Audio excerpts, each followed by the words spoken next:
Hey, Natsu here. Today I'm going to do part 1 of my What If Deku had Generator Rex's power. In the last part, ended it right after the incident with the sludge villain. I explained, how Deku lost his memory, how he became, adoptive sibling of Momo. Both of them love each other in the way of, more than friends, but neither of them actually said it because they don't know if the other one just see the other one as a sibling, or if they think the same way, or if they just think they're friends. The build Deku had were the giant hand that I called the smash hand. Well, he called it the smash hand. He has the giant feet, which he called the smash boots. He has the sword, which he calls the slasher, and the shield, which he just calls the shield.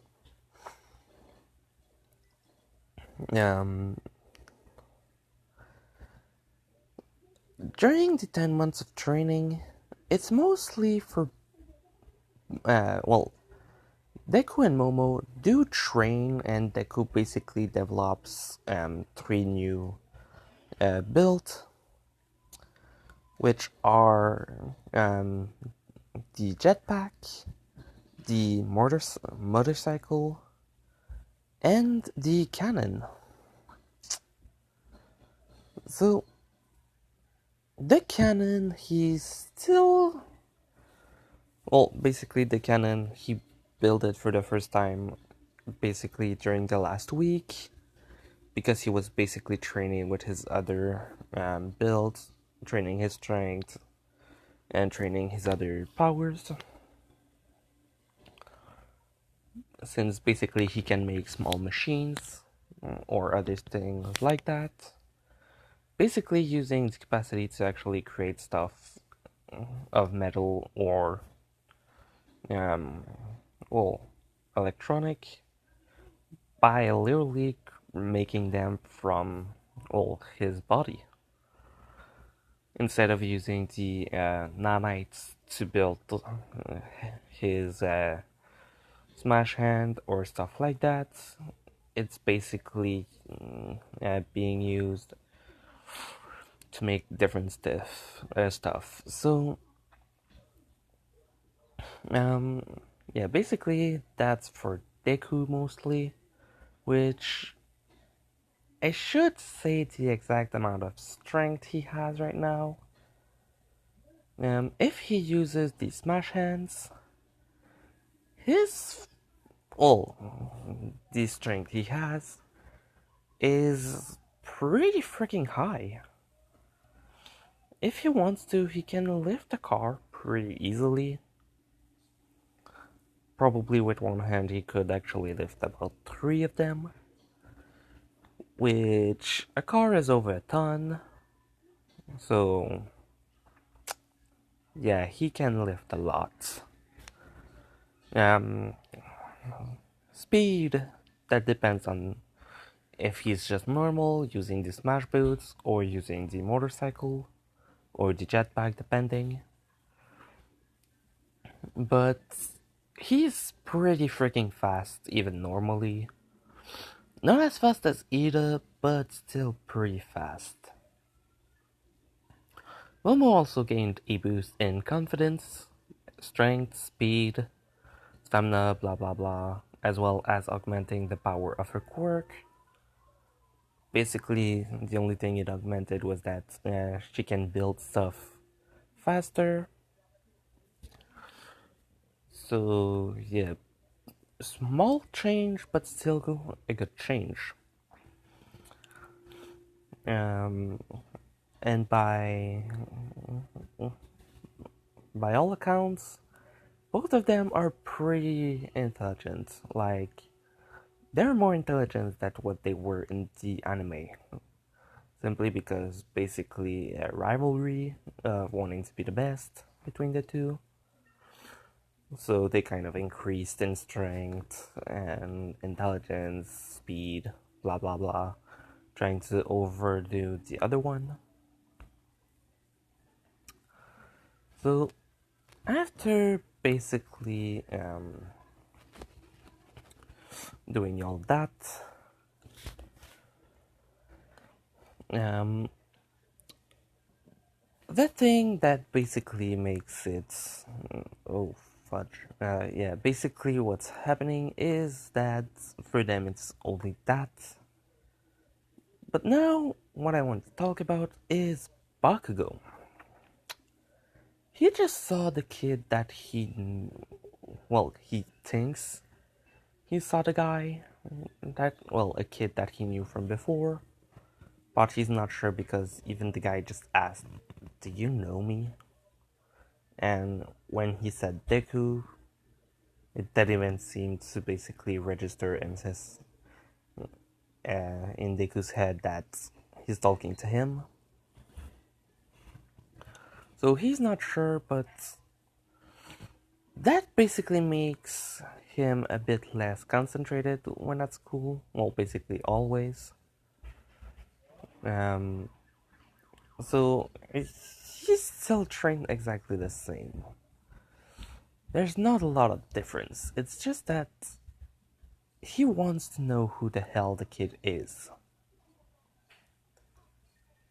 So after that, now we actually go to the entrance exam. Momo and Deku both decided to actually do the normal one instead of passing by recommendation. So both of them got separated for the cities, but yeah, basically what happens is that when they arrive, um, sorry about that, Deku doesn't fall because, well, even if you would, he just activates jetpacks and bam, he's already in the air.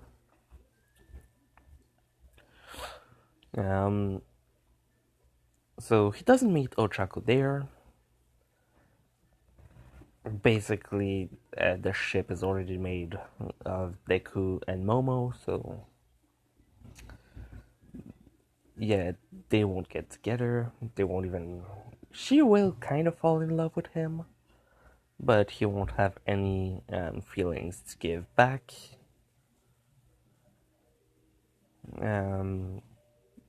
Be right back, I have to drink. Okay, sorry about that.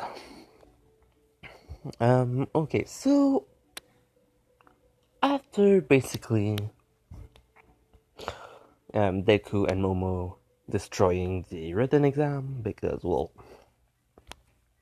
their intelligence is through the roof.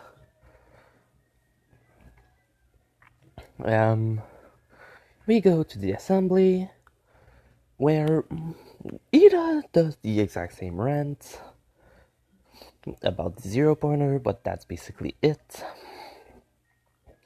When they start leaving, they see that, oh, we're not in the same city. Well, no matter, let's see who gets the most points. And Momo basically starts laughing, saying, "You're going to win." Which Deku basically laughs, saying, "Yeah, I know." And they separate. Ida basically saw them talking and was just annoyed at how calm they were. Because it's UA entrance exam. There's test, we have to be concentrated. If you're that calm, you're not concentrating. What are you doing?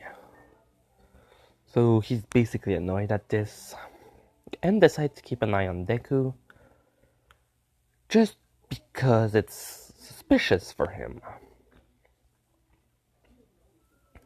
While waiting in front of the door, Deku's basically looking around, And then President Mike says that they're going to start shortly. So Deku activates his jetpack, which Ida basically sees him do it and basically go and screams at him that he shouldn't activate his quirk. They haven't even started yet, and basically starting to ramble. Everyone's basically just looking at Ida screaming at a guy that just activated his quirks get ready. Which President Mike basically said the number that Ida has and told him to not bother people, that he's just getting ready. Which did shut Ida up for a while. And then President Mike starts counting. Deku gets ready. He's not flying yet, but he has his jetpack. And the moment President Mike says go, Deku just starts flying at full speed.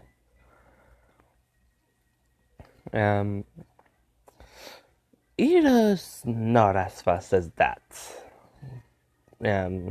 While he used his jetpack, or if he was using his motorcycle, he's faster than Ida by quite a margin. If he would only be using his smash boots, he would be around the same speed, which is still pretty good. But yeah, basically he leaves like that. Ida's a bit annoyed because why the hell does he do that? I need that. Yeah, so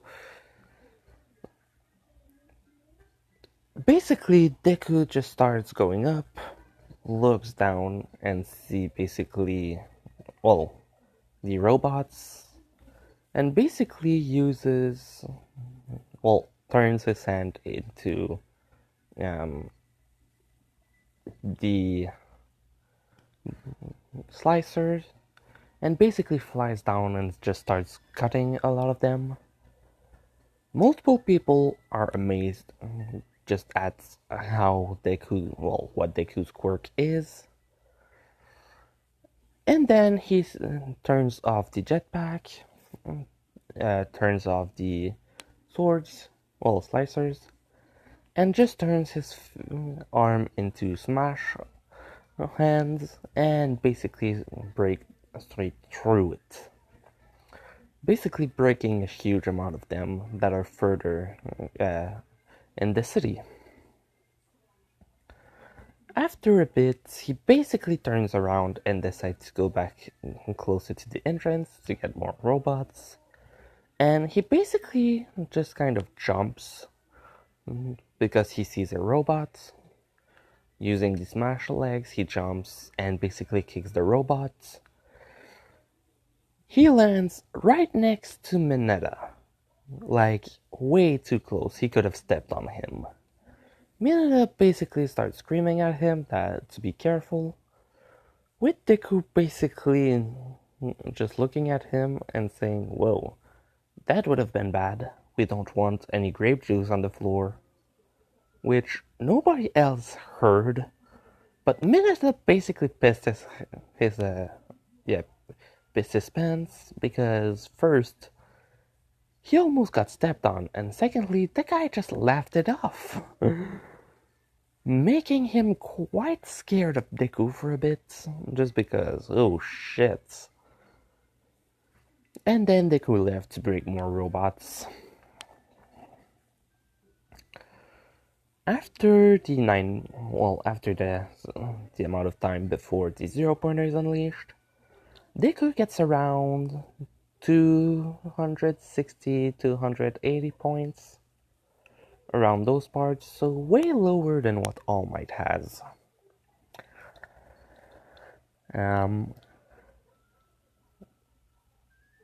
Yeah, so he turns around basically looking, because when the Zero Pointer gets unleashed, there's a lot of rumbling. He's thinking of destroying it. He's ready to go when he hears "Help me." He looks down and sees a girl he saw in front of the door. He turned his legs into his motorcycle and basically zoomed straight towards her. And basically took off, well, got off of the motorcycle, basically breaking it, taking the rubbles off of Ochako and asking her if she's alright. She says she can't move, she can't walk, her leg hurts, and he looks at the 0-pointer. He tells her it's okay, he won't get closer. With her looking at him like, what? And then him starting running towards the robot. Everyone else is basically looking at him like, what the hell is he doing? He thinks he can stop that? And then Deku basically just turns his hand into Smash Hands and basically just grab a part of the robot. Everyone's thinking he's going to try and push it back. But what he's truly doing is trying to control it. Take control and make it stop. Which he kind of does easily. Well, not easily, I should say. Basically, he still needs to push at the same time. He's trying to break through the firewalls. And he does do it at some point. But basically like 2 or 3 seconds before the timer runs out. With every student plus Ochako looking at him like, holy crap, he was able to stop that? And then the entrance exam is over. Deku basically stops grabbing the robot and basically goes to Ochako and ask her if she wants him to bring her to or the infirmary or to, well, whatever place where she can get treated, which she accepts, basically saying that it would be helpful, which Deku basically grabs her, lifts her up, and just kind of starts walking her towards the entrance. Recovery Girl arrived and basically helped.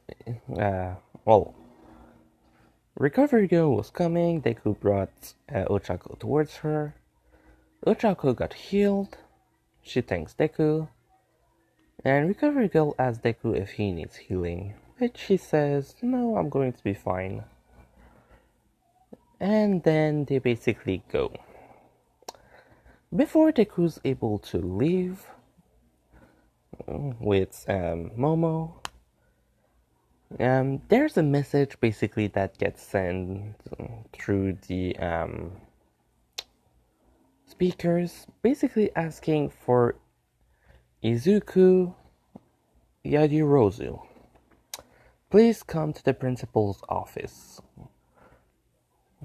Which he basically does, with Momo following him. When they arrive there, Nezu basically sees both of them,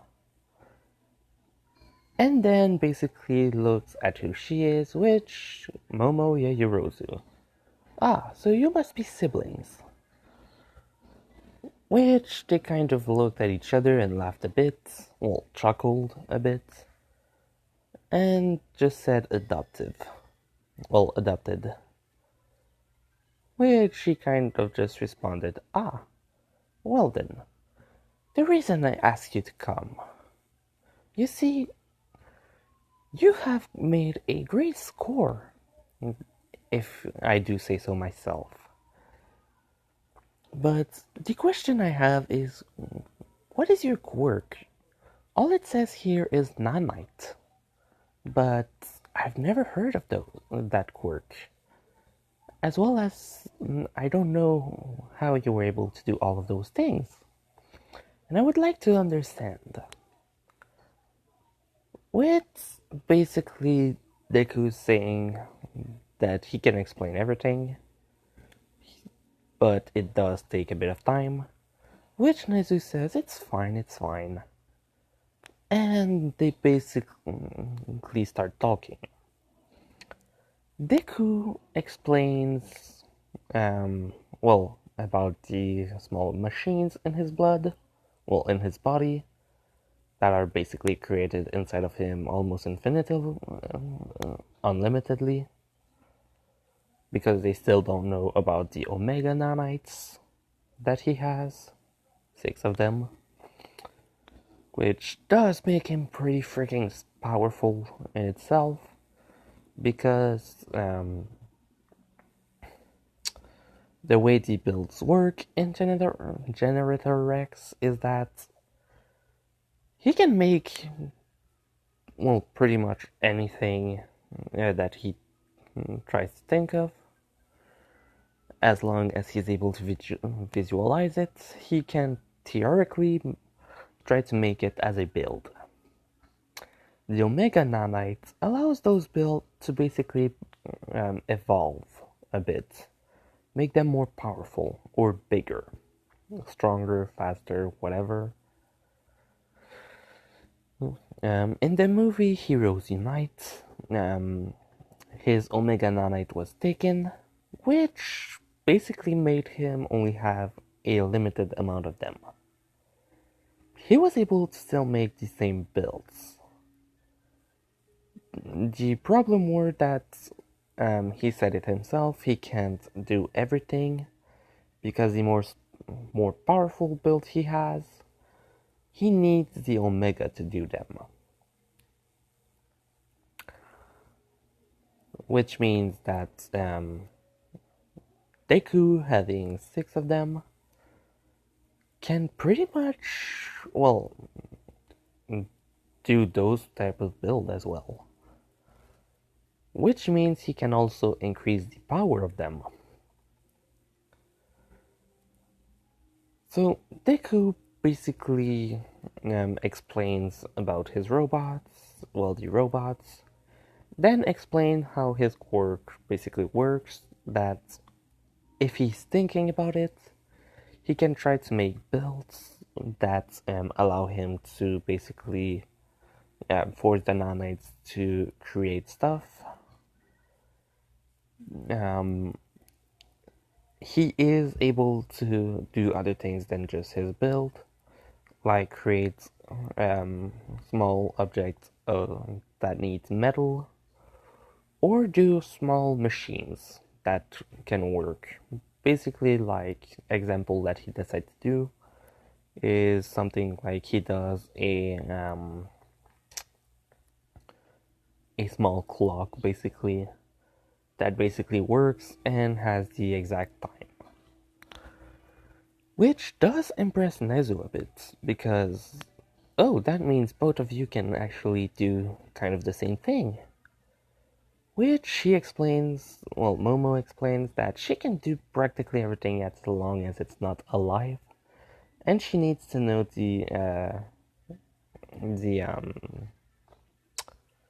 what is it called?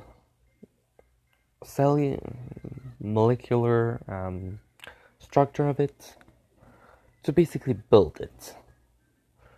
She also needs to eat and drink to basically have, what it takes to basically make the things. While he, in contrast, actually can go a good amount of time without eating or drinking, and still able to do pretty much any builds he has. He does get weaker, but the builds are just as strong, because the nanites aren't actually influenced directly by, the strength of the nanites. The strength of the build itself, thanks to the nanite, will stay the same.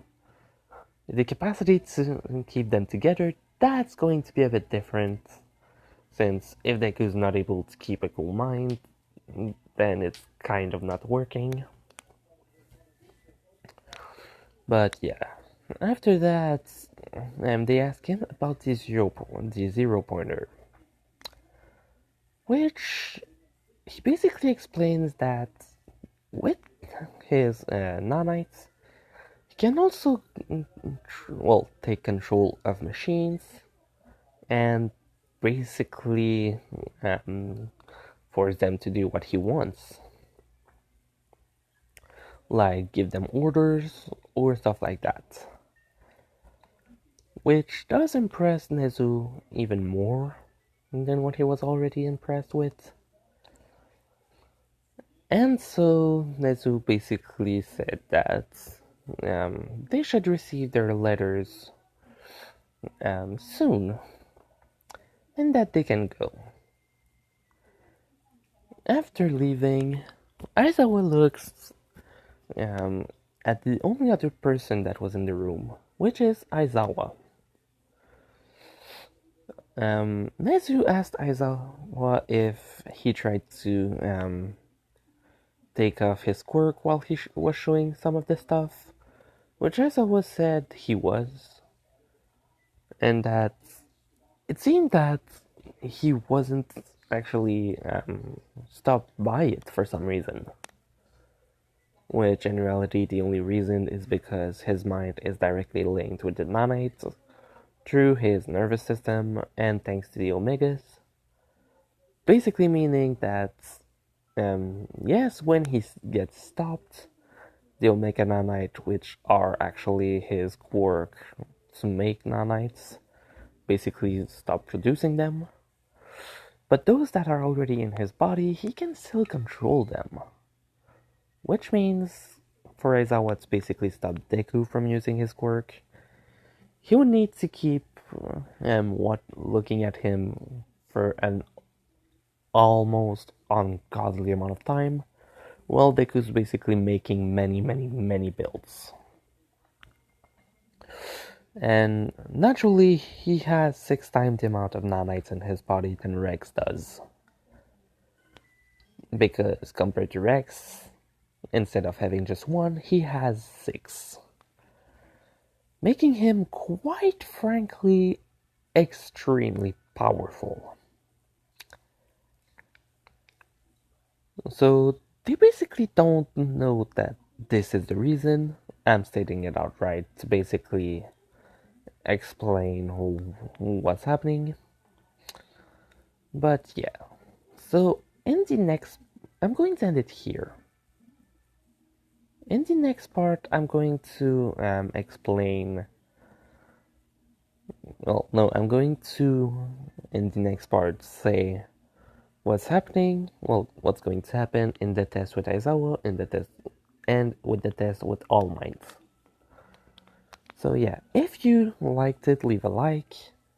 If you have any questions or comment, leave them in the comment section. I'm going to basically read, like I do every time.